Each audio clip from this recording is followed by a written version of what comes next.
കൃഷ്ണ ഗുരുവായൂരപ്പ നമസ്കാരം. സ്വാഗതം. അടുത്തൊരു വീഡിയോയിലേക്ക് സ്വാഗതം. നാരായണീയത്തിലെ ദശകം 6-ലെ 10-ാമത്തെ ശ്ലോകമാണ് നമ്മൾ നോക്കുന്നത്.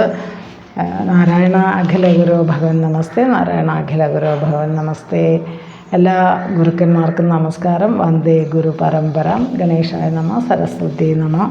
അപ്പോൾ ഈ ശ്ലോകം 10, ദശകം 6-ലെ ശ്ലോകം 10 പ്രധാനമായിട്ടും പറയുന്നത് ഈ ദശകം മുഴുവനും, ഈ ദശകം 6 മുഴുവനും ഭഗവാന്റെ ശരീരത്തിൽ 14 ലോകങ്ങൾ ദർശിച്ച ഒരു കാര്യമാണല്ലോ നമ്മൾ കുറേ 9 ശ്ലോകങ്ങളിൽ നമ്മൾ പറഞ്ഞത്. അപ്പോൾ എല്ലാത്തിൻ്റെയും നിയന്ത്രണം ഭഗവാന്റെ കയ്യിലാണ് എന്നും, അപ്പോൾ പിന്നെ ലൗകികരായ ആളുകൾക്ക്, നമ്മൾ മനുഷ്യരായിട്ടിരിക്കുമ്പോൾ നമ്മൾ ഈ സംസാര ചക്രത്തിൽപ്പെട്ട് ഉഴലുന്നവരാണെന്ന് പറയാറുണ്ടല്ലോ. അപ്പോൾ അത് ഒരു സാഹിത്യപരമായിട്ട് പറയുകയാണെങ്കിലും അത് വളരെ ശരിയാണ്. കാരണം ഈ സംസാര ചക്രത്തിൽ നിന്ന് നമുക്ക് അത്രയ്ക്ക് വേഗമൊന്നും ഒരു മോചനം ലഭിക്കില്ല. ആ ഒരു മോചനം അല്ലെങ്കിൽ മുക്തിക്ക് വേണ്ടിയാണ് നമ്മൾ ആധ്യാത്മിക പാതയിലേക്ക് തന്നെ ചിലപ്പോഴൊക്കെ ഒന്ന് തിരിയുന്നത്. കാരണം ഈ ആധ്യാത്മികമായ അന്വേഷണങ്ങൾ ഏതെങ്കിലും ഒരു സമയത്ത് ഓരോ വ്യക്തിയിലും ആ ഒരു അറിയാനുള്ളൊരു ആഗ്രഹം അത് ഉണ്ടാവുമെന്ന് പറയുന്നു. അപ്പോൾ എന്താണ് ഒരു മനുഷ്യൻ അവൻ്റെ ജന്മം കൊണ്ട് ഉദ്ദേശിക്കുന്നത് എന്നറിയാനും, ആരാണ് ഞാനെന്ന് പറയുന്ന ഈ ഒരു ദേഹമല്ല എന്ന് നമുക്ക് പല ഉദാഹരണങ്ങളിലൂടെ നമുക്ക് മനസ്സിലായിട്ടുണ്ടാവും. അപ്പോൾ ശരിക്കും ആരാണ് ഞാൻ?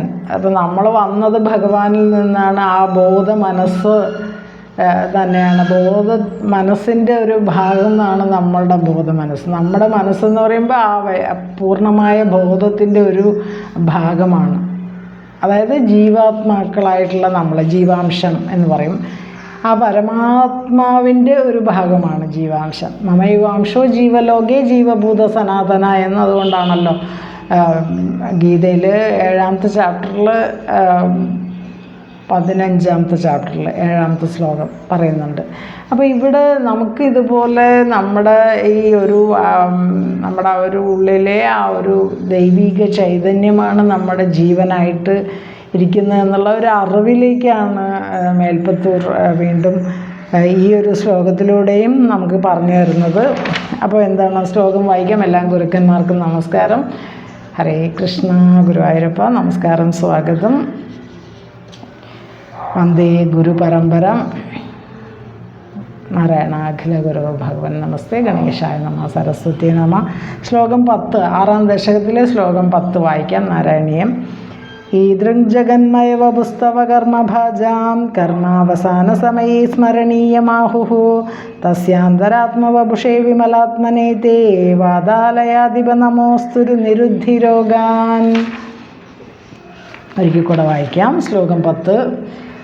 ഈദൃഗ്ജഗന്മയവ പുസ്തവ കർമ്മഭാജാം കർമാവസാന സമയേ സ്മരണീയമാഹുഃ തസ്യാന്തരാത്മവപുഷേ വിമലാത്മനേ തേ വാദാലയാധിപ നമോസ്തു നിരുദ്ധിരോഗാൻ.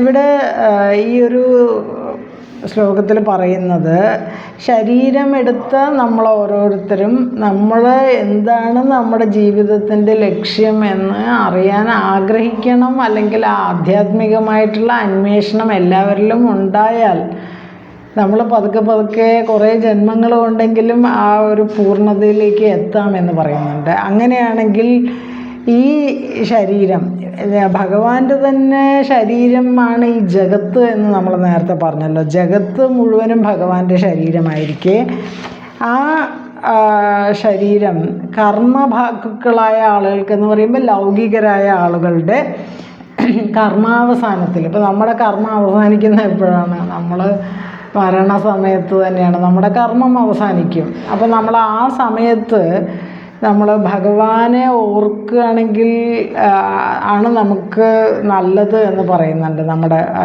ഒരു ശാസ്ത്രങ്ങളൊക്കെ പറയുന്നുണ്ട്. അതായത് പിന്നെ അവസാന കാലത്ത് മാമനുസ്മര എന്ന് പറയുന്നുണ്ട്. പിന്നെ ത്യജന്മുക്ത കളേബരം എന്നൊക്കെ പറയുന്നുണ്ട്. അപ്പോൾ അവസാന സമയത്ത് പിന്നെ കർമാവസാനം എന്ന് പറയുന്നത് നമ്മുടെ ജീവിതത്തിൻ്റെ അവസാന മരണസമയമാണ്. അവിടെ കർമ്മഭാക്കുകളായ ആളുകൾക്ക് അല്ലെങ്കിൽ ലൗകികരായ ആളുകൾക്ക് ഭഗവാനെ സ്മരിക്കുന്നത് നല്ലതാണ് എന്ന് പറയുന്നുണ്ട്. അപ്പോൾ പിന്നെ ഭഗവാന്റെ വിരാട് രൂപം, അതിൽ അന്തരാത്മാവായിട്ട് വിലസുന്ന ഭഗവാൻ, ആ ഭഗവാനെ നമിക്കുന്നു. എന്നിട്ട് പറയുന്നു എല്ലാ രോഗങ്ങളെയും നിരോധിക്കണേന്ന്. അപ്പോൾ മേൽപ്പത്തൂർ കഠിനമായ വാതരോഗം കൊണ്ട് കഷ്ടപ്പെടുന്ന മേൽപ്പത്തൂരാണല്ലോ പിന്നെ ഇവിടെ നാരായണീയം എഴുതി തുടങ്ങുന്നത്. അപ്പം ആ ഒരു സമയത്ത് ഈ പിന്നെ ഇത്രയും ഭഗവാന്റെ ശരീരത്തിൽ ജഗത്തിനെ മുഴുവൻ കാണിക്കുന്ന ആ ഒരു ലീല നമ്മളെ മനസ്സിലാക്കി തന്നിട്ട് മേൽപ്പത്തൂർ പറയുന്നു, അല്ലയോ വിമലാത്മൻ. വിമലാത്മൻ എന്ന് പറയുമ്പോൾ ഇവിടെ ഭഗവാനെ തിരുവടി അല്ലെങ്കിൽ ഗുരുവായൂരപ്പ, അങ്ങേക്ക് നമസ്കാരം, എല്ലാ രോഗങ്ങളെയും നിരോധിക്കണമേ എന്ന്. അപ്പോൾ ഭഗവാന്റെ ശരീരത്തിൽ പിന്നെ എല്ലാ ലോകങ്ങളും ഉണ്ടായിരിക്കെ ഈ ശരീരമാണ് നമ്മൾ ഓരോരുത്തരും നമ്മുടെ അവസാന കാലത്ത് അല്ലെങ്കിൽ നമ്മുടെ ദേഹം ഉപേക്ഷിക്കുമ്പോൾ അല്ലെങ്കിൽ മരണസമയത്ത് ഓർക്കേണ്ടത് എന്ന് പറയുന്നുണ്ട്, സ്മരിക്കേണ്ടതാണെന്ന് പിന്നെ അഭിജ്ഞന്മാരായ ജ്ഞാനികളായിട്ടുള്ള ആചാര്യ സ്ഥാനത്തുള്ളവർ പറയുന്നുണ്ട്. അപ്പോൾ ശ്രവണം സ്മരണം കീർത്തനം വന്ദനം ദാസ്യം, അർച്ചനം വന്ദനം ദാസ്യം സഖ്യം ആത്മനിവേദനം എന്ന് പറഞ്ഞിട്ടുള്ള ആ ഒരു നവതാ ഭക്തിയുടെ 9 പടികളുണ്ടല്ലോ. പ്രഹ്ലാദൻ്റെ കഥയിലൊക്കെ നമ്മൾ കേൾക്കുന്നുണ്ടല്ലോ ഈ ഒരു ശ്ലോകം. അപ്പോൾ ഇവിടെ ഈ കർമ്മത്തിൻ്റെ അവസാനം ഭഗവാന്റെ ജഗന്മയമായ രൂപം ധ്യാനിക്കുന്നത് മനഃശുദ്ധിക്കും അതുപോലെ നമ്മുടെ ഒരു ലക്ഷ്യപ്രാപ്തിക്കും സഹായിക്കും. അപ്പോൾ ഏതിനും ഇവിടെ ഈ ഓരോന്ന് ചെയ്യുമ്പോഴും ഈ നവതാഭക്തിയുടെ ഓരോ പടികളിലും അതിൻ്റെ അവസാനം, ശ്രവണത്തിൻ്റെ അവസാനം, സ്മരണത്തിൻ്റെ അവസാനം ഒക്കെ തന്നെ നമ്മൾ അങ്ങനെ ചെയ്യുകയാണെങ്കിൽ ഭഗവാനെ സ്മരിക്കണം, ഭഗവാന്റെ ആ രൂപം ധ്യാനിക്കണം. അപ്പോൾ അത് മനഃശുദ്ധിക്ക് നല്ലതാണെന്ന് പറയുന്നത്. അതുകൊണ്ടാണ് എല്ലാ സാധനകളുടെയും അവസാനം ആ ഒരു സ്തുതിയും സമർപ്പണവും ഒക്കെ ഉള്ളത്. അതുകൊണ്ടാണ് പറയുന്നത് ലൗകികരായ ആളുകൾക്ക് അവരുടെ ഈ ജീവിതചക്രത്തിലെ കർമ്മചക്രം, അതായത് കാമക്രോധ ലോഭ മോഹ മത മാത്സര്യം, ഷഡ്വൈരികൾ കൊണ്ട് അതിന് വിധേയരായിട്ടാണ് ഓരോ ആളുകളും പല പല കർമ്മങ്ങളിൽ ഏർപ്പെട്ടുകൊണ്ടിരിക്കുന്നത്. അപ്പോൾ ആ ഒരു കർമ്മമുക്തിയെക്കുറിച്ച് നമ്മൾ വീണ്ടും ചിന്തിക്കേണ്ടി വരുമെന്നും താൻ ശ്രേഷ്ഠനാണ് എന്ന് വിലപ്പെട്ടതാണ് എന്ന് കരുതുന്നതൊക്കെ തള്ളിക്കളയേണ്ടതായിട്ടും വരും. അപ്പം നമുക്കിപ്പോൾ നമ്മൾ ശ്രേഷ്ഠമാണ്. ഇപ്പോൾ പണത്തിന് ഒരുപാട് സ്നേഹിക്കുന്നവരുണ്ടാവും, ബന്ധുമിത്രാദികളെ സ്നേഹിക്കുന്നവരുണ്ടാവും. ഇതൊക്കെ വളരെ വിലപ്പെട്ടതാണെന്നും ശ്രേഷ്ഠമാണെന്നൊക്കെ കരുതുമ്പോൾ അതൊക്കെ ഭഗവാന്റെ ആ മൂർത്തിയുടെ ഒരു അല്പമാത്രമായിട്ടുള്ള അംശം മാത്രമാണെന്നുള്ള ഒരു തിരിച്ചറിവിലേക്ക് നമ്മളെ എത്തിക്കുന്നതാണ് ഈ ആധ്യാത്മികമായിട്ടുള്ള എല്ലാ സാധനങ്ങളും. അപ്പോൾ ആ ബോധമുണ്ടായാൽ മാത്രമേ ആ കർമ്മമുക്തി ഉണ്ടാവുള്ളൂ. അപ്പം നമ്മൾ കർമ്മമുക്തിക്ക് വേണ്ടിയാണ് നമ്മുടെ ജീവിത അവസാന സമയത്ത് ഭഗവത് സ്മരണ ഉണ്ടായിരിക്കണം എന്ന് പറയുന്നത്. അങ്ങനെ ഉണ്ടായാൽ പിന്നെ വീണ്ടും ഒരു ജന്മം എടുക്കേണ്ടി വരില്ല എന്ന് പറയുന്നുണ്ട്. അപ്പോൾ അങ്ങനെയാണെങ്കിൽ ഭഗവാന്റെ ഈ സ്ഥൂലമായിട്ടുള്ള വിരാട് രൂപം, അതിനെക്കുറിച്ച് നമ്മൾ പറഞ്ഞല്ലോ, 14 ലോകവും ഭഗവാന്റെ ശരീരമായിട്ടുള്ള ആ വിരാട് രൂപം അല്ലെങ്കിൽ പ്രപഞ്ചം തന്നെ ഭഗവാന്റെ രൂപമാണ് എന്നും, പിന്നെ സൂക്ഷ്മമായ ഭഗവാന്റെ ശക്തി ചൈതന്യം അതും ധ്യാനിക്കേണ്ടതാണ്. അപ്പോൾ രണ്ടും നമുക്ക് ധ്യാനിക്കാം. സ്ഥൂലരൂപവും ധ്യാനിക്കാം, സൂക്ഷ്മരൂപവും ധ്യാനിക്കാം. അങ്ങനെ ധ്യാനത്തിന് 4 പടികൾ പറയുന്നുണ്ട്. സാലോക്യ, സാരൂപ്യ, സാമീപ്യ, സായുജ്യ ധ്യാനം. അത് ആദ്യം ആ ഒരു രൂപത്തെ കാണുക, അതാണ് സാലോക്യ. പിന്നെ അത് ആ രൂപത്തെ മനസ്സിൽ സങ്കല്പിക്കുക, അതാണ് സാരൂപ്യ. ആ രൂപത്തെ മനസ്സിൽ സങ്കല്പിക്കുക. പിന്നെ സാമീപ്യ, അതിനെ വളരെ നമ്മുടെ അടുത്ത് അതിനെ ദർശിക്കുക, നമ്മുടെ ഹൃദയത്തിനോട് ചേർത്ത് അതിനെ നമ്മുടെ ഹൃദയത്തിൽ തന്നെ കാണുക, അതാണ് സാമീപ്യ. ഹൃദയാകാശത്തിലാണല്ലോ ഭഗവാൻ ഇരിക്കുന്നത്. പിന്നെ സായുജ്യ ധ്യാനം, അതിലൂടെ സായുജ്യം അല്ലെങ്കിൽ ആ ഒരു മുക്തി നമുക്ക് ക്രമമായിട്ട് നേടിയെടുക്കാൻ കഴിയും. അതാണ് ആ ഒരു 4 പടികളാണ് ധ്യാനത്തിൻ്റെ. ഇനി ഈ അങ്ങനെയുള്ള ആ ഒരു ഭഗവാന്റെ സ്ഥൂലരൂപവും സൂക്ഷ്മരൂപവും നമ്മൾ ധ്യാനിക്കേണ്ടതാണ് എന്ന് പറയുന്നു. അങ്ങനെ വാതാലയാധിപ എന്നിവിടെ സംബോധന ചെയ്തിട്ടുണ്ട് ഭഗവാനെ.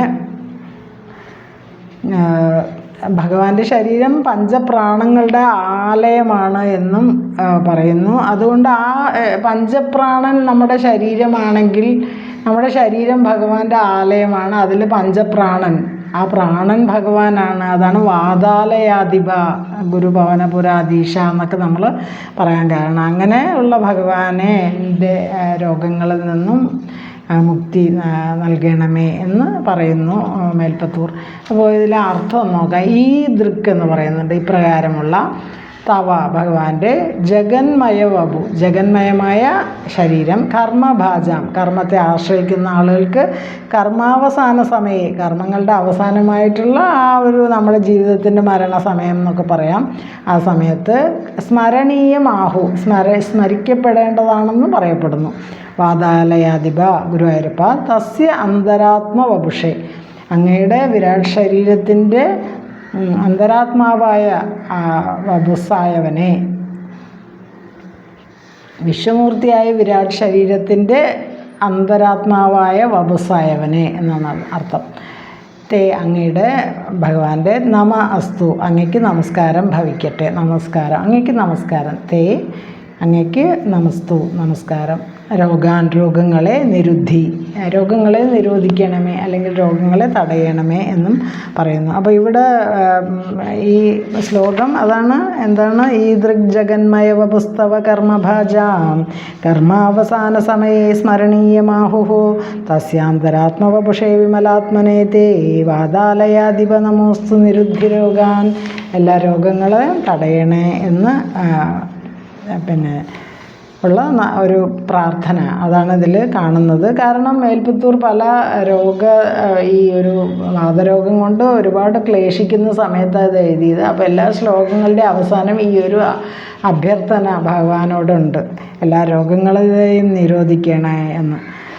അങ്ങനെ അത് ഈ ഒരു 4, 5, 6ാമത്തെ ശ്ലോകം തൊട്ടാണ് അത് കൂടുതൽ, 6ാമത്തെ ദശകം തൊട്ടാണ് അത് കൂടുതൽ. ഇനി എല്ലാ ശ്ലോകങ്ങളിലും വരുന്നുണ്ട് രോഗത്തിൽ നിന്ന് മുക്തി നൽകണേ എന്നൊക്കെ.